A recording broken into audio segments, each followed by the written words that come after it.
நெல்லை மாவட்டத்தில் பெய்து வரும் தொடர் கனமழை காரணமாக மேற்கு தொடர்ச்சி மலைப்பகுதியில் அமைந்துள்ள மணிமுத்தாறு அருவியில் காட்டாற்று வெள்ளம் ஏற்பட்டுள்ளது. இது குறித்த மேலும் விவரங்களை எமது செய்தியாளர் புருஷோத் வழங்கிட கேட்கலாம். புருஷோத், வணக்கம். மேலும் விவரம். நெல்லை மாவட்டம் மேற்கு தொடர்ச்சி மலை பகுதிகளில் அமைந்துள்ளது மணிமுத்தாறு அருவி. அதாவது இந்த மணிமுத்தாறு அருவிக்கு மேலன்னு பாத்தீங்கன்னா மாஞ்சோலை, நாலுமுக்கு, ஊத்து, காக்காட்சி.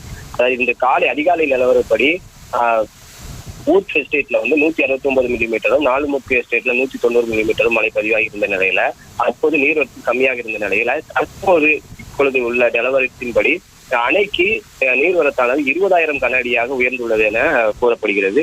இதனால் 5.5 டிஎம்சி தண்ணீர் கொண்ட அந்த மணிமுத்தாறு அணை ஏற்கனவே 2.5 டிஎம்சி தண்ணீர் கொள்ளளவை எட்டியுள்ள நிலையில் இதே நிலவரம் சுமார் ஒரு 6 மணி நேரத்துக்கு இதே 20,000 கன தண்ணீர் வந்தால் தனது முழு கொள்ளளவான 5.5 டிஎம்சி தண்ணீர் கொள்ளளவையும் முழு அளவையும் எட்டும் என எதிர்பார்க்கப்படுகிறது.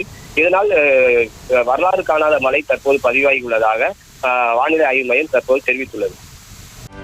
செய்திகளை உடனுக்குடனும் துல்லியமாகவும் தெரிந்து கொள்ள சப்ஸ்கிரைப் பண்ணுங்க.